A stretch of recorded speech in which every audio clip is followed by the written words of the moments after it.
қай жылғы екен. Жастар ел болашақ емес пе, Әсет?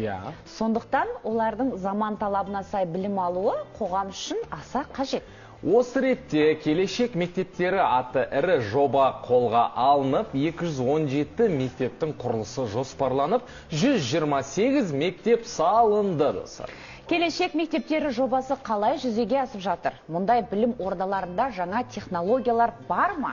Бүгін осы тақырыпты студия мейманымен бірге талқылаймыз. Ендеше қарсы алайық, таңғы студияның төрінде Алатау ауданы нөмірі 213 жалпы білім беретін мектеп директоры Өмірбек Айтуғанұлы біздің студиямызда.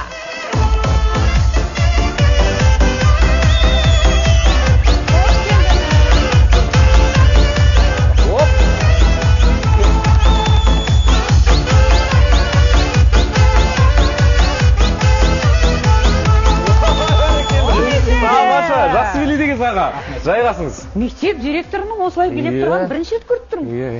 Көңілді екенсіз аға. Қалыңыз қалай? Қайырлы таң. Бәрі жақсы ма? Жақсы. Мектеп қалай? Мектеп те жақсы. Мұғалімдер қалай? Мұғалімдер де жақсы. Тағы не сұрайсыңыз, Беризат? Қал жағдайын сұрап алады, мектептің жағдайы қалай деген сияқты. Енді Өмірбек мырза, келешек мектептері жобасы қазір жүзеге асырылып жатыр. Осы ретте ақылды технологиялар туралы да ұмытпауымыз керек. Енді ақылды технологиялар дәуірі білім беру жүйесіне қандай жаңа талаптар қойып отыр? Өте үлкен сұрақ. Енді ақылды технологиялар дәуірі кезінде білім беру жүйесіне қандай талаптар қойды деген қарау үшін, жалпы адамдардың өміріне ақылды технологиялар қандай талаптар қойып отыр деген.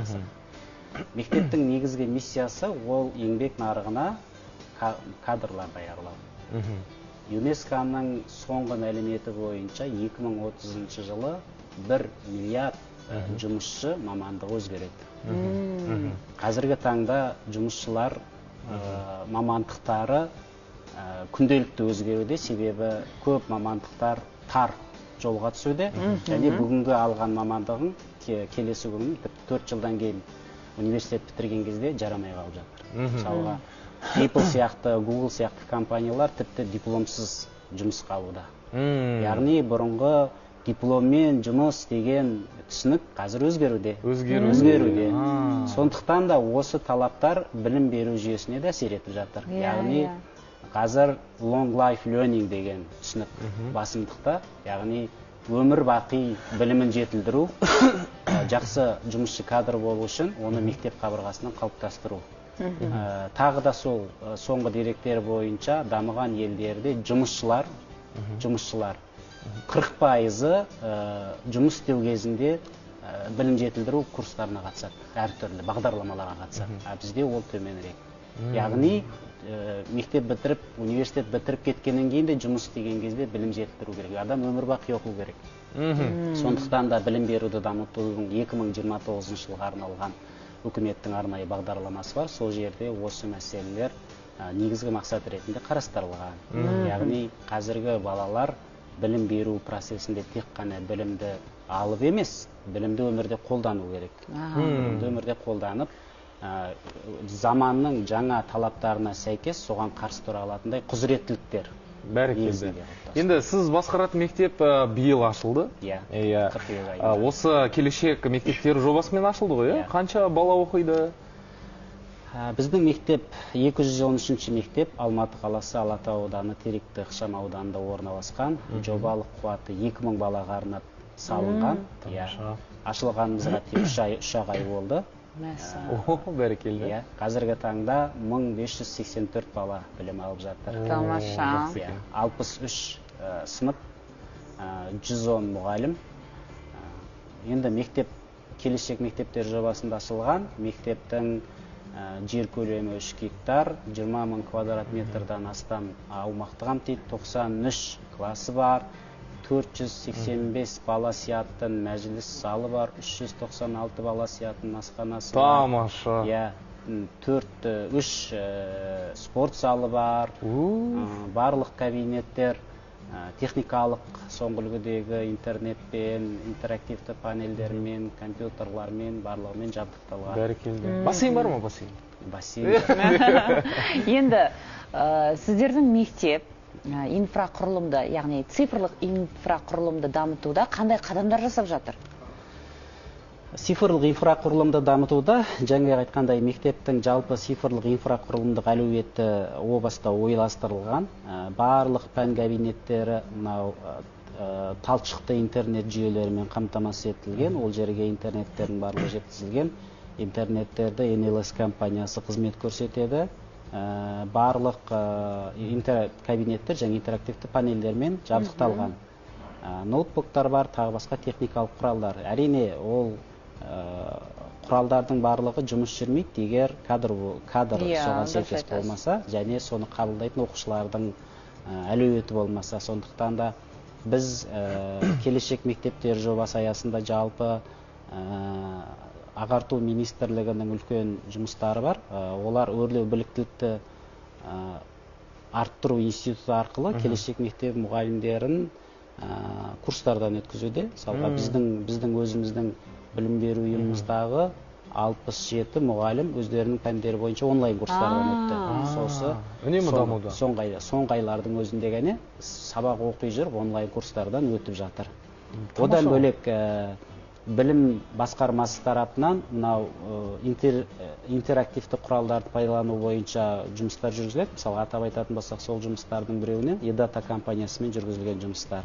Мынау Google платформалары, Gemini, жасанды интеллекттің платформасы, соң Quizzes деп аталатын әлемдік интерактивті викториналық жасанды интеллект негізіндегі құралға, содан кейін Canva құрылғысы. Ой, тамаша. Енді жасанды интеллект деп айтып қалдыңыз. Жасанды интеллекттің қай тұстарын ұстаздар пайдалануда? Жаңа Әсет мырза, осы студияда сіздің Canva-ны қолданғаныңыз туралы естіп қалдым. Енді бір ғана сол Canva-ны айтайық. Бір ғана Canva-ны айтайық. Сіз мысалға қолданған кезде оны ақылы түрде қолдандыңыз.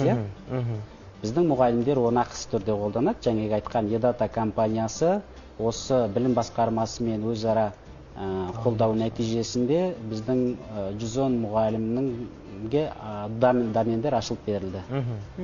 Тегін негізде. Microsoft, Google for Education, нелер, мысалы Google таблица, Gemini, тағы басқа құрылғылар, соның ішінде Canva да бар, тегін қолданады.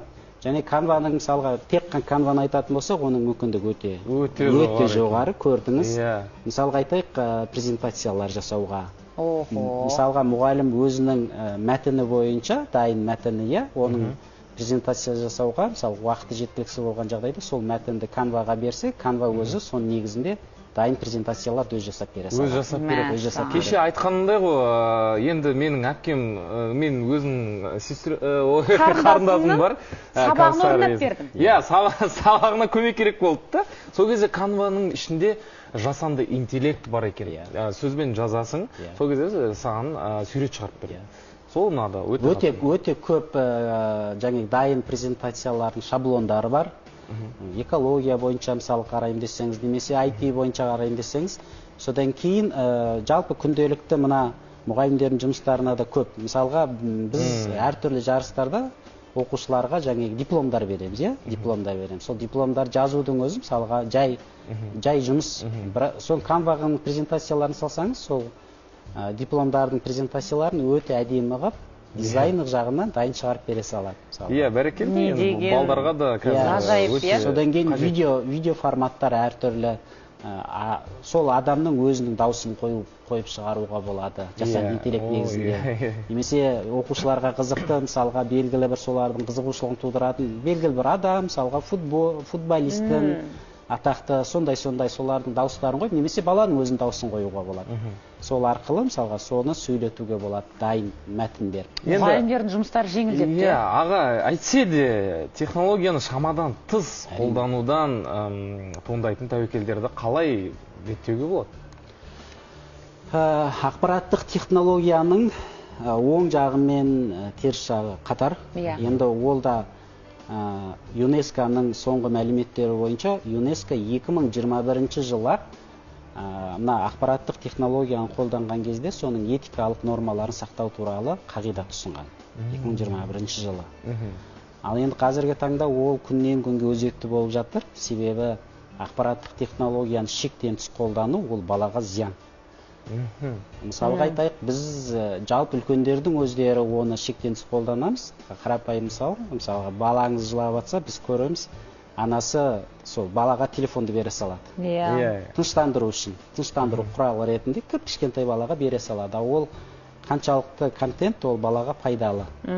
Қазіргі соңғы деректер бойынша 15 жасқа дейінгі бала мен 25 жастан асқан ересек адамның екеуінің әлеуметтік желіні қолдану деңгейі бірдей. Сонда балалар үлкендермен де бірдей әлеуметтік желілерді қолданып жатыр деген сөз. Әрине оның зиянды несі өте көп. Мысалға қозғалысты болу керек. Бала өсіп жатыр, одай қозғалыста болу керек. Телефонның алдында байланған жағдайда ол қозғалмай қалады. Содан кейін адамның, баланың психологиялық көңіл күйі, себебі ол интернеттегі барлық образдар жағымды емес. Содан кейін ол жердегі образдар, мысалы қолдан жасалған образдар, ол қарапайым баланың өзінің ұстанымына сәйкеспей қалады бала. Балада келеді да өзіндік ойлауын төмендейді. Неге мен ондай емеспін, мен неге соған шамам жетпейді деген сияқты. Яғни виртуалды әлемде ол өзін виртуалды әлемдегі тұлғалармен салыстырады. Содан кейін өте көп уақытын сол жерге бөлу арқылы ол жерде ол өзінің басқа пайдалы уақыттарын жоғалтып алады. Сондықтан не істеу керек? Біз біріншіден балалардың осы ұялы құрылғылардағы уақыттарын бақылап жатырмыз қазір. Экранный время дейді, мысалы ғана. Ашып кеп қалсаңыз, кез келген уақытта статистиканы шыға келеді. Біз экрандық времясын қараймыз, экранды уақытын қараймыз да, егер өте көп отырған бала болатын болса, ата-анасына айтамыз, сіздің балаңыз мысалға әлеуметтік желіде мынанша уақыт отыр, ол зиянды. Оны бақылау керек, оның өзінің уақытын баламен жұмыс істеу керек. Мысалға қарапайым қағидаттары соңғы ғылыми жаңалықтар бойынша ұйықтамас бұрын 1 сағат бұрын ұялы құрылғыны қолданбау керек. 1 сағат бұрын кез келген адамға, балаға да үлкейге, себебі сіздің ұйқыңыз 1 сағаттың ішінде келіп бастайды. Біз не істейміз? Біз жатып алып қараймыз. Көзіміз ілініп, телефон бетімізге құлағанша ұйықтаймыз ғой. Көп енді соны біз балалардан сақтауымыз керек. Біз қазіргі мысалға әлеуметтік желілердегі тағы бір құбылыс жағымсыз жаңалықтар. Өте көп, себебі жағымсыз жаңалықтар ол көп қаралым жинайды, көп сенсация болады. Сондықтан әртүрлі блогерлер, тағы басқа интернет қолданушылар, ақпараттық құралдар сол жаңалықтарды аудитория жинау мақсатында қолданады. Ол баланың психологиялық көңіл күйіне кері әсер етеді. Ол өзінің дәл қазір қуанышты сәтін қарайды да, жаман жаңалықты оқиды да, басқа көңіл күйге ауысады. Психология бұзылуы мүмкін. Тамаша, мен де ата-анамын, сондықтан да бұл интернетті ұтымды жағын пайдалануға тырысуымыз керекпіз, зиянды жағын пайдаландырмауға тырысуымыз керек. Барша ата-анаға өте жақсы сұхбат болды аға. Мектебіңіз дами берсін, оқушыларыңыз үздік бола берсін. Тек қана биік белестерден көрініңіздер. Студиямызда тағы да күтеміз сізді. Сізге көп-көп рахмет. Сіз сияқты басшылар көбейе берсін. Осындай көңілді, ашық, тамаша. Ал қазір бізде шағын жарнама, достар.